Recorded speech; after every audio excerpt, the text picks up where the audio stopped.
Welcome to our channel पर नए हैं तो प्लीज़ चैनल को सब्सक्राइब करें।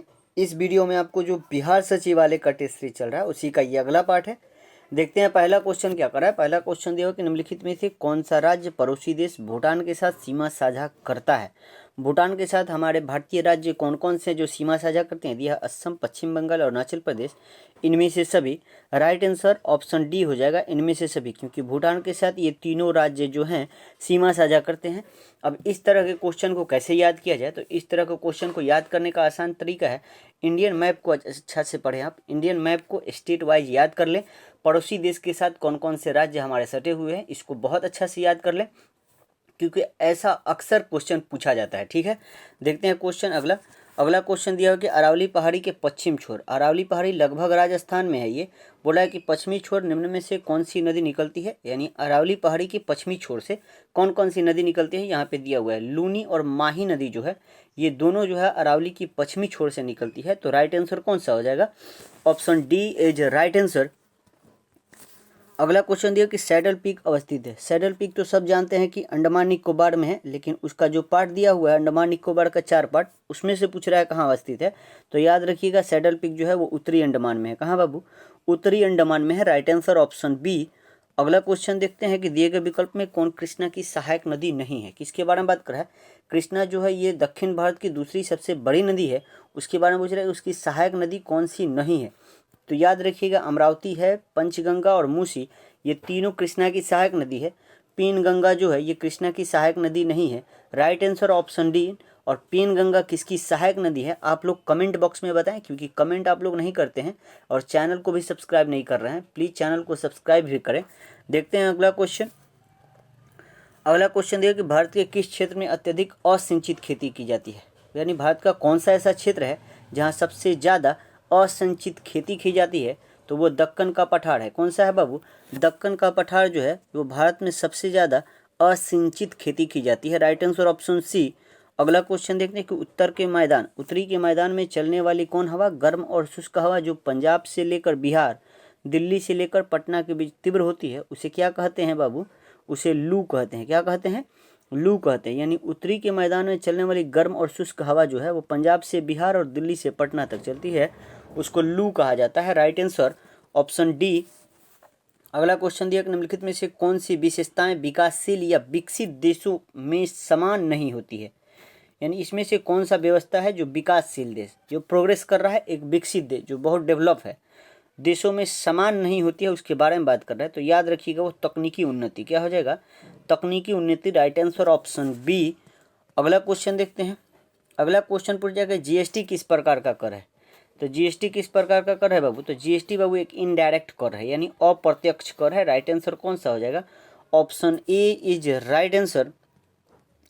अगला क्वेश्चन देखते हैं कि सार्वजनिक क्षेत्र में विनिवेश, सार्वजनिक क्षेत्र में विनिवेश को क्या कहते हैं। सार्वजनिक क्षेत्र किसको कहा जाता है, सरकारी जो भी धन होता है उसे सार्वजनिक क्षेत्र कहते हैं। विनिवेश यानी सरकारी धन को बेचना विनिवेश कहलाता है।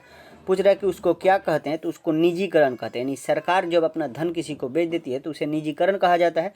राइट आंसर कौन सा हो जाएगा, option A is right answer. अगला क्वेश्चन देखते हैं। अगला क्वेश्चन कह रहा है कि आय और उपभोग में किस प्रकार का संबंध है। किसमें, आय और उपभोग में किस प्रकार का संबंध है। तो याद रखिएगा ये प्रत्यक्ष संबंध है। कैसा, डायरेक्ट संबंध है आय और उपभोग में। Right answer option C. अगला क्वेश्चन देखते हैं।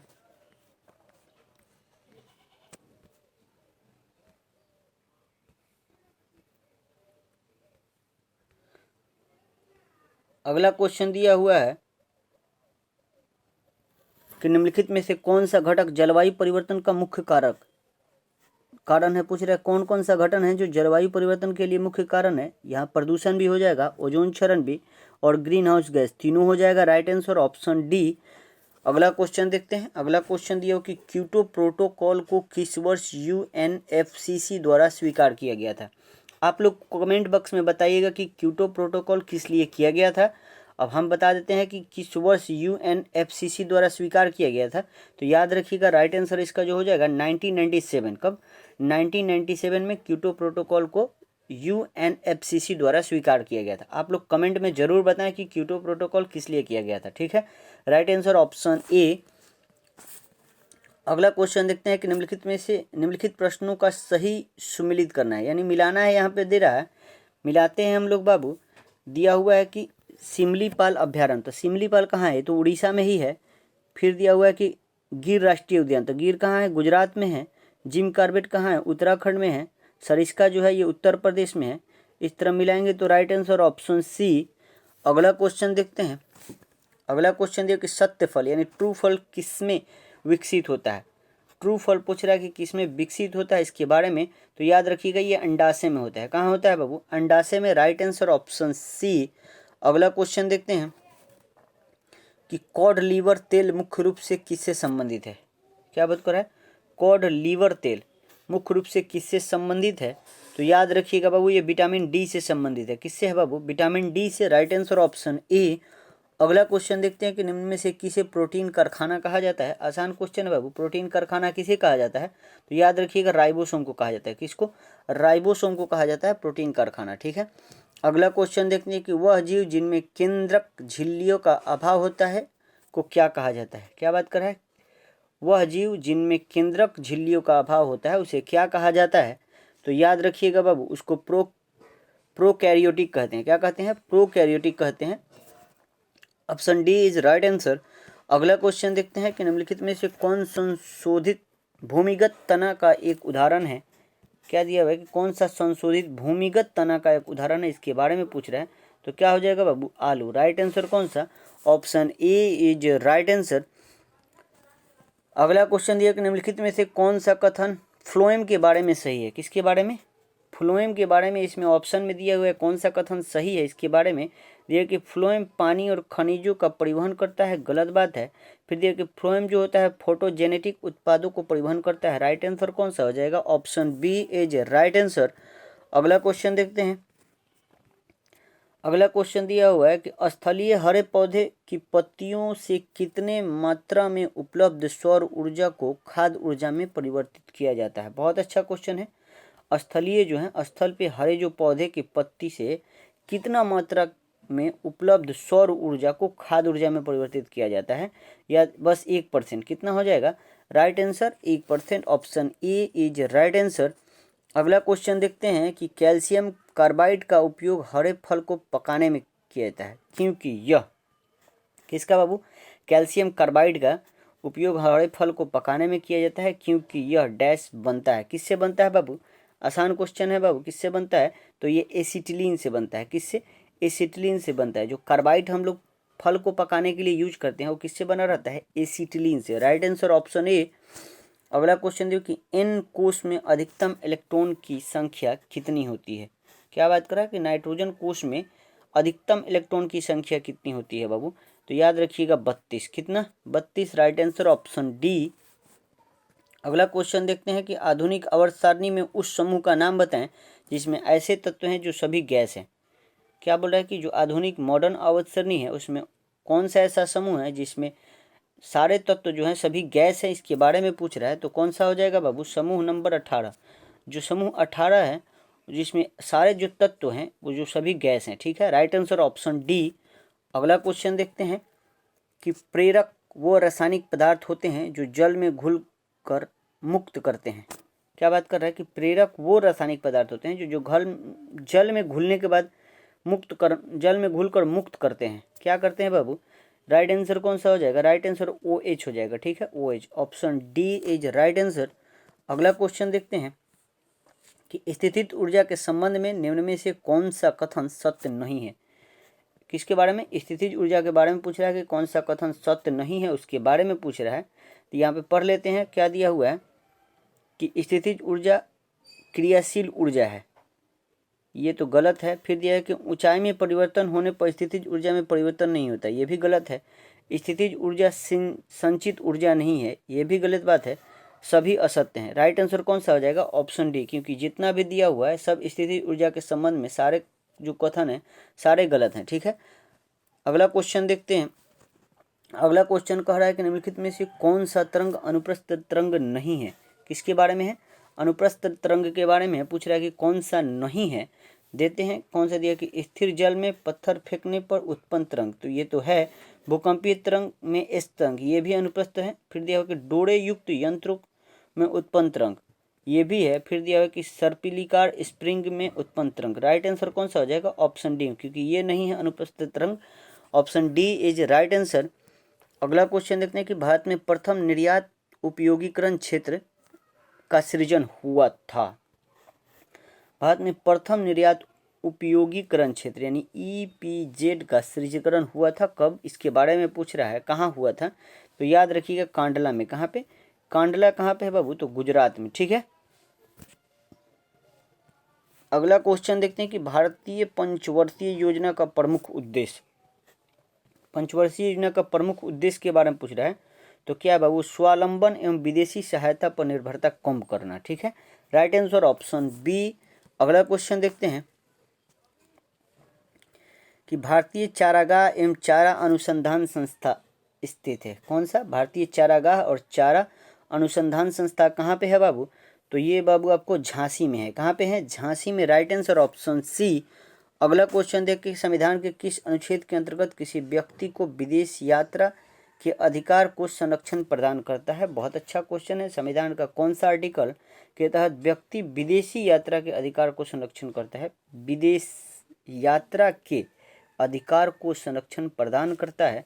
राइट आंसर जो हो जाएगा वो आर्टिकल 21 हो जाएगा। कौन सा? Article 21। Option B is right answer. अगला क्वेश्चन देखते हैं। अगला क्वेश्चन दिया कि सेवा के अधिकार की अवधारणा सर्वप्रथम किस देश में प्रारंभ हुई थी? सेवा के अधिकार की अवधारणा सर्वप्रथम कौन सा देश में प्रारंभ हुआ था? इसके बारे में पूछ रहा है। तो याद रखिएगा ये ब्रिटेन में। कहाँ पे? ब्रिटेन में। Option A is right answer. अगला क्वेश्चन करें कि भारत के राष्ट्रपति अपने शक्तियों का प्रयोग करते हैं। भारत का जो राष्ट्रपति हो अपना शक्तियों का प्रयोग करते हैं, तो किसके द्वारा करते हैं बाबू? यदि है कि सीधे अथवा अपने अधीनस्थ अधिकारियों द्वारा। राइट आंसर कौन सा हो जाएगा? Option B is right answer. अगला क्वेश्चन देखते हैं कि निम्नलिखित में से कौन एक गैर संवैधानिक निकाय है? गैर संवैधानिक निकाय के बारे में पूछ रहा है कि कौन सा है, इसके बारे में पूछ रहा है। क्योंकि राष्ट्रीय मानवाधिकार ये भी गैर हो जाएगा। वित्त आयोग ये तो नहीं होगा। केंद्रीय अन्वेषण ब्यूरो ये भी हो जाएगा। ठीक है। लोकपाल ये भी हो जाएगा। राइट आंसर ऑप्शन सी हो जाएगा, क्योंकि गैर संवैधानिक निकाय में राष्ट्रीय मानवाधिकार भी आ जाता है और ये केंद्रीय अन्वेषण ब्यूरो भी और लोकपाल भी आता है। तो राइट आंसर कौन सा? Option C is right answer. 1, 3, 4। ठीक है। अगला क्वेश्चन देखते हैं हम लोग कि जनसंख्या नियंत्रण एवं परिवार नियोजन संविधान की 7वीं अनुसूची के किस सूची का विषय है?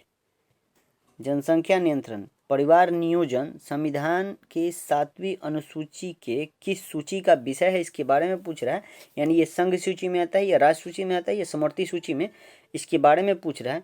तो याद रखिएगा बाबू ये समवर्ती सूची में आता है। किस में आता है? समवर्ती सूची। Right answer option C. अगला क्वेश्चन देखते हैं कि राज्य सरकार का कार्यकारी अध्यक्ष या संवैधानिक प्रमुख कौन होता है?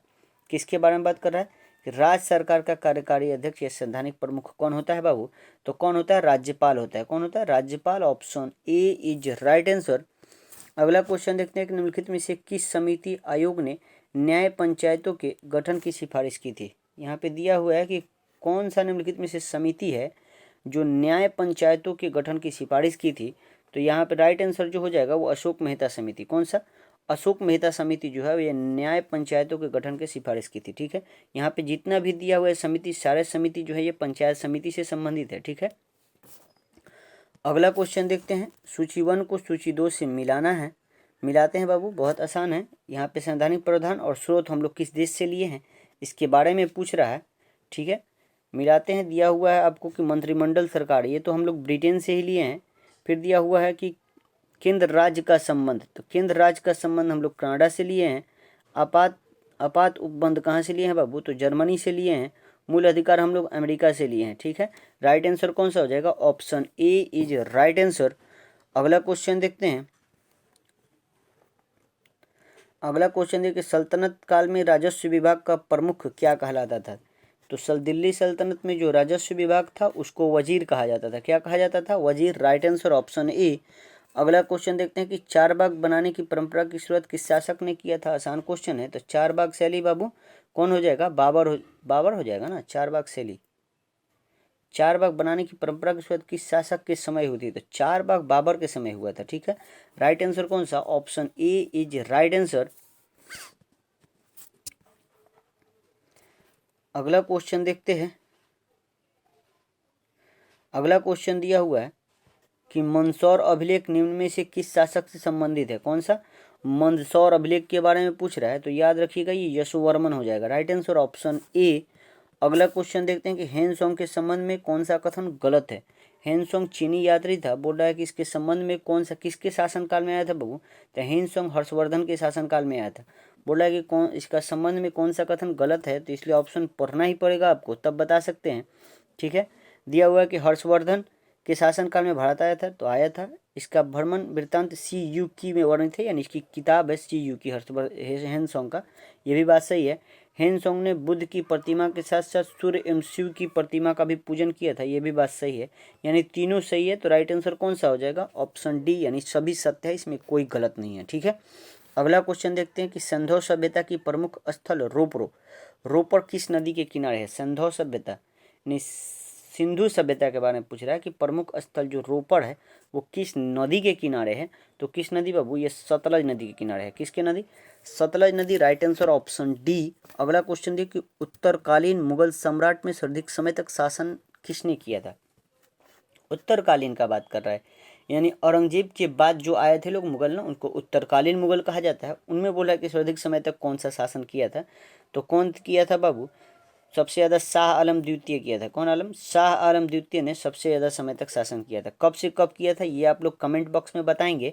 ठीक है, अगला क्वेश्चन देखते हैं। अगला क्वेश्चन कह रहा है कि प्रमुख जैन तीर्थंकरों में अरिष्टनेमी यानी 22वें का प्रतीक चिन्ह क्या है? जैन तीर्थंकर 24 हुए, बोल रहा है कि उनमें से अरिष्टनेमी यानी 22वें का प्रतीक चिन्ह क्या है, इसके बारे में क्वेश्चन है। तो याद रखिएगा राइट आंसर जो हो जाएगा शंख हो जाएगा। क्वेश्चन थोड़ा टफ कर दिया गया है। Right answer option A. अगला क्वेश्चन देखते हैं कि लंगर व्यवस्था को किस सिख गुरु ने अस्थायी बना दिया था? सिखों में लंगर व्यवस्था चलता था, बोल रहा है किस सिख गुरु ने इसे अस्थायी बना दिया था? तो कौन बना दिया था बाबू? गुरु अंगद। ठीक है, गुरु अंगद जो थे ना गुरु नानक के ही शिष्य थे और यही दूसरे गुरु थे। ठीक है, सिखों के 10 गुरु हुए, 10वें में से दूसरे गुरु जो थे वो अंगद जो थे वो लंगर व्यवस्था को अस्थायी रूप से चालू कर दिए थे, लेकिन लंगर व्यवस्था चालू किए थे गुरु नानक जी ही। ठीक है, अगला क्वेश्चन देखते हैं। अगला क्वेश्चन कर कि निम्नलिखित गवर्नर जनरल में से किसने राजकीय कोषागार को मुर्शिदाबाद से हटाकर कलकत्ता लाया था? क्या बात कर रहा है? राजकीय कोषागार को मुर्शिदाबाद से हटाकर कलकत्ता किसने लाया था? यहाँ पे गवर्नर का बात कर रहा है, तो किसने लाया था बाबू? तो ये वारन हेस्टिंग्स लाया था। कौन? Warren Hastings. Option A is right answer. अगला क्वेश्चन, पहली बार स्वराज शब्द का प्रयोग कब किया गया था? स्वराज शब्द का प्रथम प्रयोग कब किया गया था? तो कब किया गया था? 1906 में। कब? 1906 में कांग्रेस का अधिवेशन जो हुआ था 1906 में, यहाँ पे दादा भाई नौरोजी जो थे अध्यक्ष थे कांग्रेस का, और यहीं पे प्रथम बार स्वराज शब्द का प्रयोग किया गया था, स्वराज शब्द का। ठीक है, option B is right answer. अगला क्वेश्चन देखते हैं कि आर्थिक सहयोग और विकास संगठन का मुख्यालय कहाँ है? किसके बारे में पढ़ रहा है? आर्थिक सहयोग विकास संगठन का मुख्यालय जो है वो कहाँ पे है? तो याद रखिएगा ये पेरिस में है। कहाँ पे है? पेरिस, फ्रांस की राजधानी। Option C is right answer. अगला क्वेश्चन है कि 49वीं समानांतर रेखा किन दो देशों का अंतर्राष्ट्रीय सीमा है? आसान क्वेश्चन है। 49वीं समानांतर रेखा किन दो देशों का है बाबू? सब लोग बता सकते हैं किसका है बाबू? यूएसए और कनाडा का। Right answer option A. आज का अंतिम क्वेश्चन जो है दिया हुआ कि निम्नलिखित में से कौन मूल राशि नहीं है? इसके बारे में पूछ रहा है कौन मूल राशि नहीं है? तो बाबू आयतन जो है ये मूल राशि नहीं है। Right answer option D. मिलते हैं आपको अगले वीडियो में। जय हिंद, जय भारत।